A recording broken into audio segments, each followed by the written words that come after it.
How you doing, everybody? It's your boy Wardy, and as you see, we're back at it talking about the amazings. And folks, we have plenty to deep dive in this one because we've been highlighting a lot of bullpen targets for the Mets lately on the channel. Some reportedly connected, some hypothetically connected, including our latest video where we broke down 8 free agent relievers and how they can make sense for the Mets. Since then, 2 of those relievers have signed elsewhere in Robert Stevenson and John Brebbia, and since then as well, the Mets have been connected to a couple more relievers, this time some to a higher magnitude than others, also coming with some controversy. It is headlined by, yes, Aroldis Chapman, former Yank, Hector Neris, former Philadelphia Philly, and Adam Ottavino, former Met, maybe a Met again this offseason. We have plenty to break down on these players. Where do these reports stem from exactly? How likely, unlikely is it that the Mets could be adding said relievers to their bullpen that they're trying to round out for the 2024 season? And most importantly, how good are these guys? What is the upside and potential downside in landing said pitchers is what we'll be breaking down. But before I do all that, make sure to smash that like and subscribe button for your boy, as it is the easiest and best way to support the channel. Thank you all so much in advance. Also, thank you all so much in advance from hearing from today's video sponsor.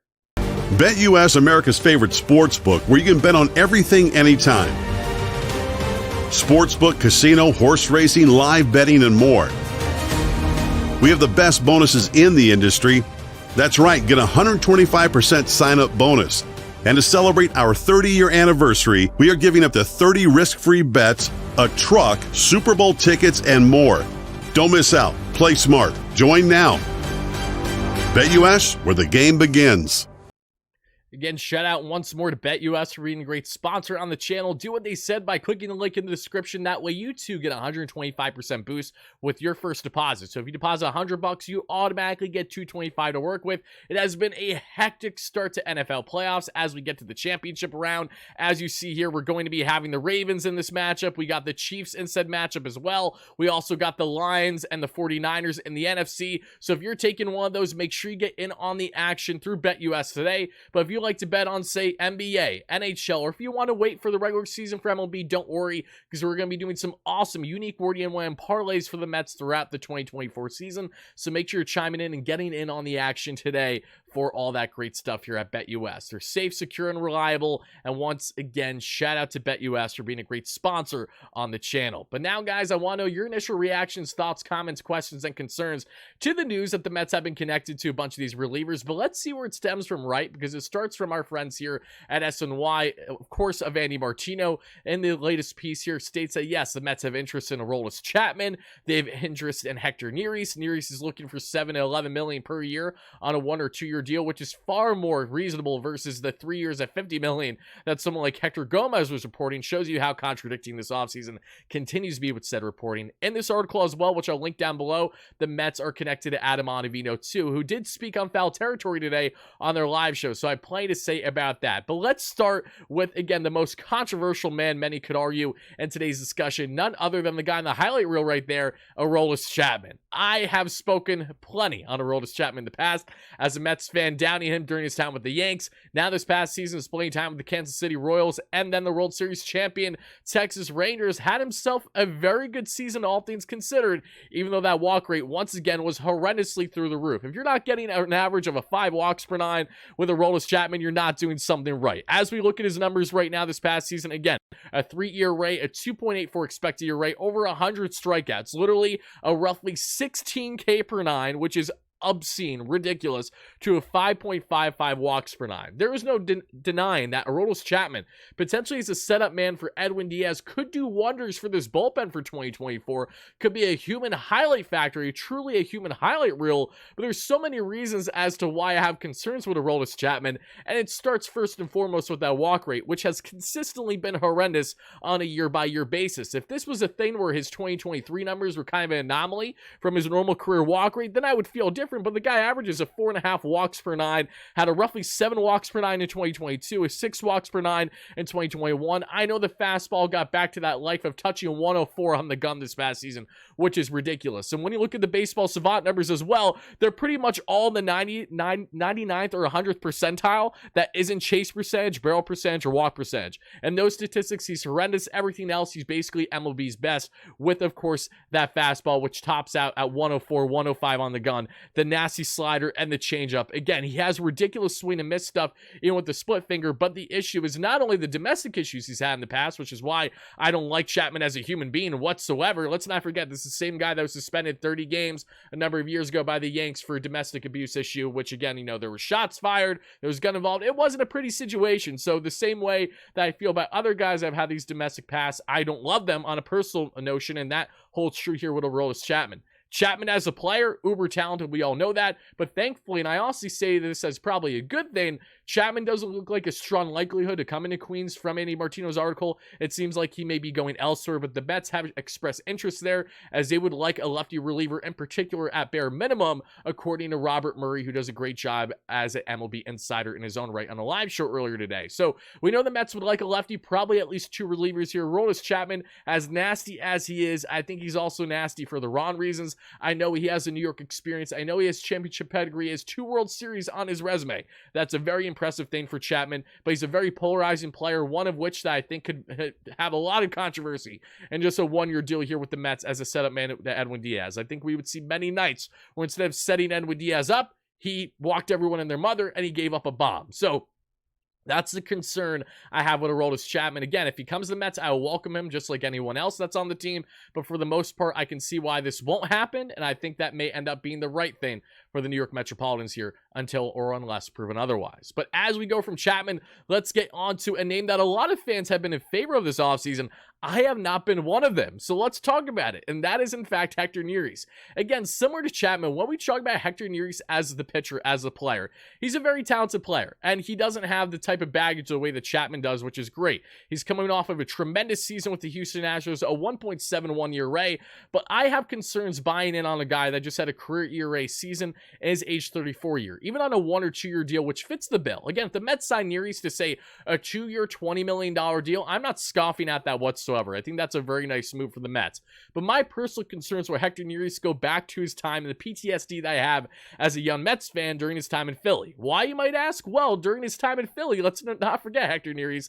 I pulled this up earlier too, just to validate that what I saw with the eye test held true, and it is true. In 52 appearances against the New York Metropolitans in his career, Hector Neris has a 4.8 ERA. The guy was always horrendous against the Mets, even when the Mets themselves were horrendous, in that mid-2010s, post-2015 and then 2016. As we got into the 2017, 2018, 2019 range, the Mets didn't have a bullpen. Their offense was very sporadic, but they always knew how to get to Hector Neris. What is good, however, is look at Neris' numbers further through Citi Field here, through Baseball Reference. He has an opponent batting average of 216 and a slug of 338, an OPS of 652 when he's pitched in Citi Field in his career. That's pretty respectable numbers there for Hector Neris. And throughout his career, he's been a pretty respectable reliever. What has been better for him the past 2 seasons, however, it has been 2 things: home run rate and walk rate. Those things have been shored up quite a bit, especially the home run rate more than anything I've seen. Actually, not as much with the walk rate as it is the ground ball percentage. Since becoming a Houston Astro reliever the past 2 years, Neris' ground ball percentage has went way down and his home run rate has went significantly down. This past season was 0.92 home runs per 9. The year prior with the Astros, a 0.41. Beautiful. His final year with the Phillies, 1.45. The year before that, again, it was small, but that was only 21 innings. The year before that, 1.3. In 2018, his worst year, a 2 home runs per 9. He's been subjected for the long ball. Citi Field is a park that would benefit him for sure. And when we look at Neris and his arsenal, again, there's definitely appealing aspects to his game here. He has, of course, the four-seam fastball, the split finger, the sinker, and the slider. He's seen a lot of good swing and miss. He had over 10 K per 9 to over 3 walks per 9 this past year. That's kind of been the norm. When you look at Hector Neris' numbers for the most part of his career, what he's done in Houston is not drastically different than what he's done in Philly. The only true things that have stood out, at least from the eye test here, are the ground ball percentages definitely went down.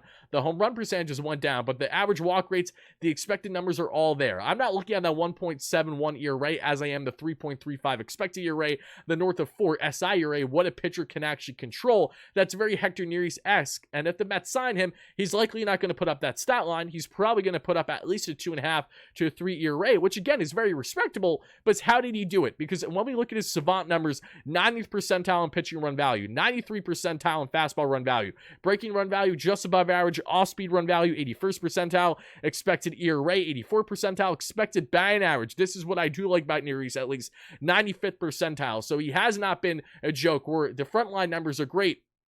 But you look at, expected batting average, how batters have been against him.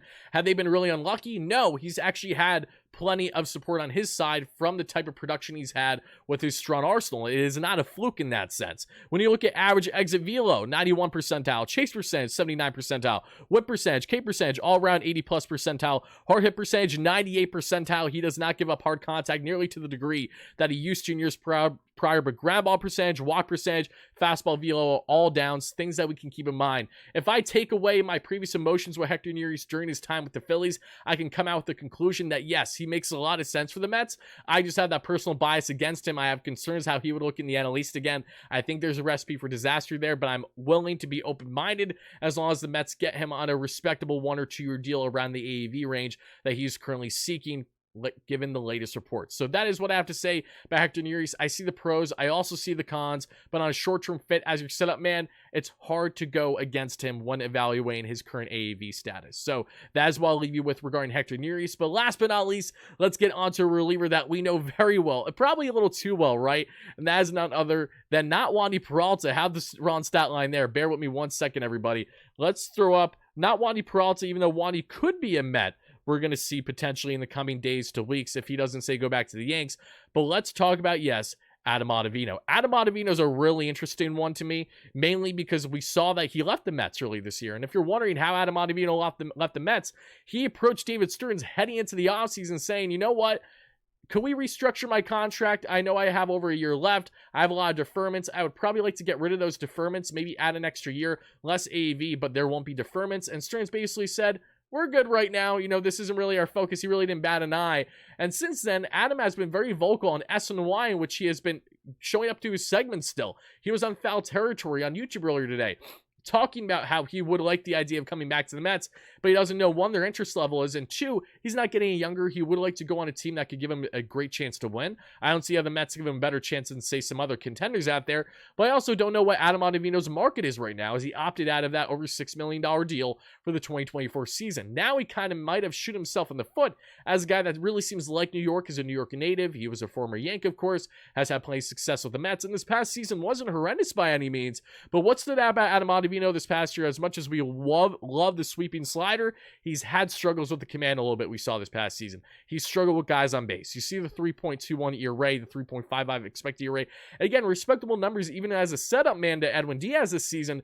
But you have to wonder, with the arm only getting a little bit slower, he's known for a slow release point as is this something that's going to bode well for the Mets on a short-term deal? It may certainly do just that. Again, a guy that knows the Mets, knows New York very well, so I like the upside there. Again, I don't hate Adam, but he definitely had a lot of us Mets fans frustrated this past season at times. So I guess the question is he warranted to go after again on a restructured deal? Would of course be a new contract versus, say, going after David Robertson, going after Neris, even going after Chapman, going after Wandy Peralta. Is he warranted enough better to go after him versus those other options if it is an even playing field? That's a great question, and I think you can make the argument to go after some of the other names that we've discussed over the past week or so here on the channel and previous content as well. I'm not opposed to Adam Ottavino reunion, but definitely at a team-friendly AAV, 1, and 2, a role where he knows exactly where he'll be utilized, and the Mets can lessen his usage on back-to-back days, because he struggled mightily last season when being overworked, which he had to do right from the jump as Edwin Diaz's season was done before it even began. But that's really all you need to know about these relievers, guys. I don't want to break down Adam too thoroughly. You know him by now. Again, a very formidable, respectable reliever that we have seen in this pen, but also someone where he's far from the sexiest or the flashiest name out there in the free agent market. So are there better options currently out there for you? There may possibly be, but we have yet to find those things out where the Mets are actually going to land their pitching. They talk to everyone.